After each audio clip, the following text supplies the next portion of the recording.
Hi, my name is Phoebe Lam. I'm a professor in the Department of Ocean Sciences at the University of California, Santa Cruz. There I teach a chemical oceanography class that is required for all of our incoming graduate students, and sometimes I teach an undergraduate elective version of that class for our environmental science majors.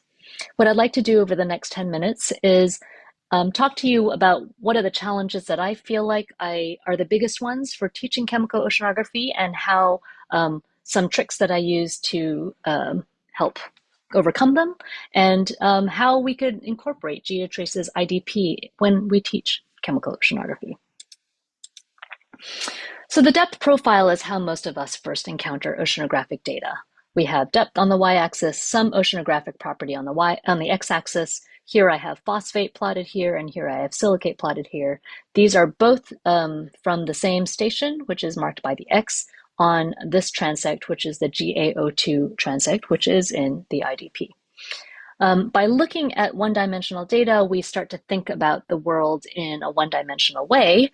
And here we emphasize the processes that happen in one dimension. Specifically, we emphasize photosynthesis, drawing down nutrients, phosphate and silicate at the surface. And then as the particles sink and regenerate, we have that return of the nutrients into the dissolve phase.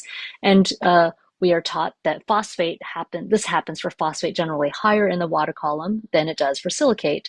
And at least when I was a graduate student, the main explanation for that was that silicate regenerates deeper down because silica frustules simply take longer to dissolve in their journey down through the water column than organic matter does to regenerate. But if you look at a two-dimensional section, then you start to have a much richer understanding of why the one-dimensional profiles look the way they are. So this is the phosphate section along this section here, the silicate distribution along this section here, and the salinity distribution. And what you see are these big tongues of nutrients and salinity. And I plot salinity here because salinity is a conservative tracer and is not affected by regeneration or uptake, and it shows really this tongue of low salinity water indicating Antarctic intermediate water, this tongue of slightly lower salinity than this water indicating Antarctic bottom water, and then this tongue of high salinity water indicating North Atlantic deep water. And then you look at the nutrient distributions and they are very much reminiscent of these major water masses, telling you that the nutrient profiles that we see are not just a product of a one-dimensional biogeochemical processes, but largely influenced from the transport of water masses and the concentrations that they brought with them. So we have these high concentrations of nutrients from the south and low concentrations of nutrients from the north. This rich understanding of the three-dimensional nature of the ocean, I think really can't be conveyed by only looking at vertical profiles. But unfortunately, until recently, vertical profiles was all we had for trace metals. Certainly when I was a graduate student, there were a handful of vertical profiles of trace metals that existed. And we learned about them, and we learned still quite a lot about them. So I plotted here, the distributions of the vertical distributions of cadmium and zinc to go along with the distributions of phosphate and silicate, and all again from the same station in the North Atlantic. And you could see, maybe not as beautifully as in Ken Brulin's seminal work that first showed this relationship, but you see that cadmium looks more like phosphate than it does like silicate, and zinc looks more like silicate than it does like phosphate. So we still do get a lot of richness in understanding, or at least observation from one-dimensional data sets, but really having the two-dimensional, three-dimensional distribution can enrich our understanding as it does for major nutrients. And of course, now we can do that with the GeoTraces IDP. So now we are able to plot these sections of cadmium, these sections of zinc, show them next to sections of salinity, and make those water mass arguments for some of the trace metals, not all of them, they don't all act this way, but some of these trace metals, especially these two, are beautiful tracers or act, the water masses are really important for carrying and determining the distributions of these two trace elements. But it's not just making these slides that the IDP allows us to do, but having the IDP released also allows the students to engage with the data themselves. And the best tool that I like to use is WebODV. So back when I first started teaching chemical oceanography, WebODV didn't exist yet, and I would ask my students to download ODV and to download data sets, and I didn't really love the process because there was a lot of troubleshooting that I had to do to help them make it work.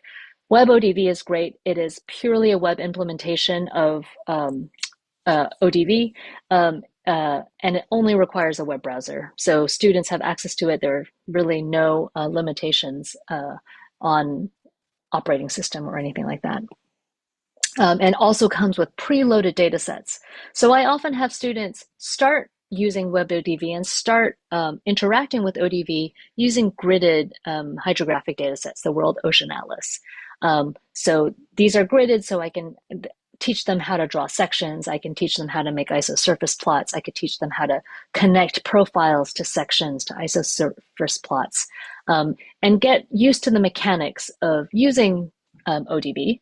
And then we can go in, when they're already used to using ODV, then they can look at any of these other data sets. And because I'm a GeoTraces person, I like them to look at the GeoTraces data set. And that would be found under this tracer subcategory. And if you were to click on tracer, there would be a bunch of different subsets that would pop up. GeoTraces is one of them. And so you could click on GeoTraces, and then you would have the different IDPs. I made this presentation before the official release, so mine doesn't go up to IDP 2025 yet, but yours will after today. So you could click on IDP 2025 if you want, and then you could choose which subset of data you would like from that. Likely you will want to choose the seawater one and seawater discrete sample. That's where the sort of the bulk of the sort of new oceanographic data is coming out. So you click that, and then after you read and agree to the fair use agreement, you'll see this splash page, which shows you all the stations in which there are data in the IDP.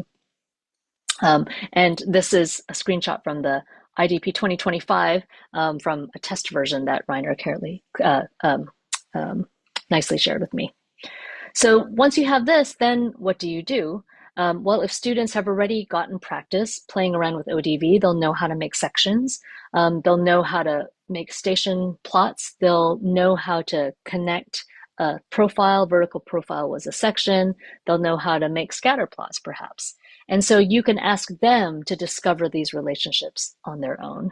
And so here's an example homework problem that I've given using the IDP. This was my trace metal section. I think my first section was a nitrogen cycling and star. My second section was, I think, a silicate cycling silica star. And this is my part 3, which is trace metals. And I asked them to plot sections of phosphate silicate, cadmium, and zinc. I asked them to discover for me what the correlations are, and I asked them to make scatter plots between the trace metals and the major nutrients, and to tell me which are correlated. And the pedagogical goals for all students, I think, having them interact with the data themselves hopefully gives them a better intuition for the three-dimensional nature of the ocean. And then for graduate students, I think it's helpful to have them discover relationships for themselves rather than just being told about them. It's good training for their transition to becoming knowledge creators rather than just the consumers that they were as undergrads. So what I would like them to produce for me are plots like this. I've shown you some of them already, the phosphate, silicate, cadmium, and zinc plots from section plots from this section. And then I asked them to make scatter plots. These have cadmium on the y-axis here, silicate, phosphate, zinc on the y-axis here, silicate, phosphate. The color bar just shows depths. And by doing these plots, they can quickly see that zinc correlates with silicate, not with phosphate, and cadmium correlates with phosphate, not with silicate. And then from there, if we've already talked about silicate distributions and silica star and the role of the Southern Ocean in and its water masses and filling a lot of the low latitude ocean, we can start to think about why it is that zinc looks like silicate.